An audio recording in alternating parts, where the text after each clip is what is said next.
là, mais ça fait 5 ans que je fais des directs où je ressens qu'il y a un besoin de communication. Mais là, ça éclate, il y a un ras-le-bol complet. T'as envie de te faire marcher sur les pieds? Non, t'as pas envie. Tu viens me troller? T'as envie de vivre? Eh ben, t'as envie de te faire aimer. Eh ben, t'es là pour ça. Eh ben voilà, il y a de pour tout le monde. Il y en a pour tout le monde, il y en a pour toi. Tu peux essayer de troller un petit peu, quoi, tu vois. Tu peux répéter, harceler, diffamer. Mais pas trop quand même, parce que sinon, non, pas harceler ni diffamer. Attends, harcèlement, c'est quand vous répétez régulièrement les mêmes choses, mais bon. Ça va être difficile de quoi? Non, mais il y en a beaucoup qui sont tristes. Hein. Il y en a beaucoup qui sont tristes et qui sont prêts à se laisser faire dans leur boulot. Et des gens intelligents, hein. Et pas des lâches. Hein. Et puis des gens qui sont là pour vous soigner. Et déjà, je vous ai positionné la vidéo de Rémi sur Odyssée.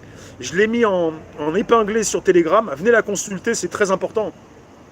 Rémi, c'est quelqu'un qui soigne les gens, qui travaille à l'hôpital, mais qui m'a dit qu'il y a une date où il va devoir faire le machin. Et il n'avait pas envie, mais il s'est obligé. Même si pour l'instant, on n'y est pas encore. Il y a des gens qui sont acculés, quoi. Quitter la ville, venir à la campagne. Ouais, dans ton délire. Ouais. On n'a pas à fuir, on est là où on est. Ça me fait sourire, ça. T'as cru qu'on était blindés à Paris et qu'il fallait qu'on aille à la campagne pour acheter un lopin de terre. Les majuscules, s'il vous plaît, sont interdites. On est en ville, on est en ville. Vous êtes à la campagne, vous êtes à la campagne. On fait avec ce qu'on a où on est, quoi. On n'a pas à fuir. Quoi cette histoire? Attends, à force de répéter, il va falloir que tu t'en ailles, toi. Voilà. À un moment donné, c'est pas possible de répéter sans arrêt, quoi. Les francs-maçons, on n'en parle pas. Tu te fais tes francs-maçons, tu fais un direct avec tes francs-maçons, s'il te plaît, ça va, là, ça me fatigue. Anne, je sais pas. Ah ouais, tu réponds quelqu'un. Ouais, ça va.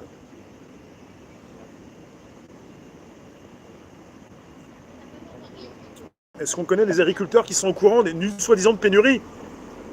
Mais il y en a qui me demandent de manger local. C'est-à-dire que si jamais il y a une pénurie dans nos villes, si vous pouvez vous-même vous débrouiller localement avec vos agriculteurs, c'est pas plus mal. Parce qu'il ne s'agit pas d'aller taper sur les routiers. Les routiers, si jamais ils se bougent, c'est pas pour rien. Il se passe quelque chose de grave dans notre pays. Il ne s'agit pas d'aller taper sur des Français qui manifestent. Il ne s'agit pas justement de... Attends. Voilà, il fallait pas me chercher. Il ne s'agit pas d'aller taper sur ceux qui sortent pour se bouger. Il s'agit de les comprendre.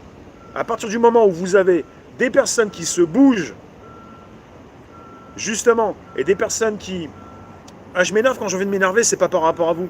Si jamais vous trollez, c'est chacun son boulot, chacun son taf. Moi, j'ai besoin de m'exprimer. Et c'est pas vous qui allez me demander de me calmer.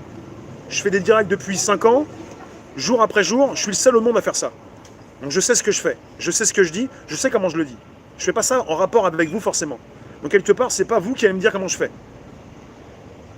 Voilà. Pourquoi ce titre? Je reprends un titre d'une personne sur internet, sur YouTube, je sais plus comment elle s'appelle, qui a précisé ce que j'ai mis en titre, en rapport avec cette obligation de montrer son identité. En France, les seules personnes qui sont justement là pour savoir qui vous êtes et qui peuvent vous demander votre pièce d'identité sont les policiers et les gendarmes. Et pas quelqu'un qui va vous demander ça au centre commercial. Et c'est la même chose pour connaître justement votre état de santé. C'est un secret médical. Un médecin simplement peut vous demander. Donc cette personne, 12h, 18h, d'accord, demain. Et cette personne justement, qui l'a précisé sur YouTube, Émilie, voilà, a très bien fait.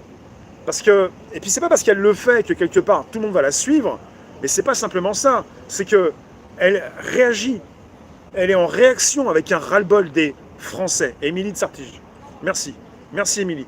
Elle est en relation, c'est important parce que je vois encore déjà venir et arriver pour dire, ah, les gars, il va falloir arrêter de parler comme ça, c'est soi-disant influenceur ou... Salut Robert, faut qu'il se taise parce qu'il porte préjudice. Hein. Pensez que c'est moi qui vais faire bouger la France. C'est moi qui organise les manifs. Je ne suis pas politique, elle non plus, je pense. Et finalement, on exprime un ras-le-bol de la part de certains Français. On est un peu comme on est des Français. Et voilà. Pourquoi YouTube censure de plus en plus?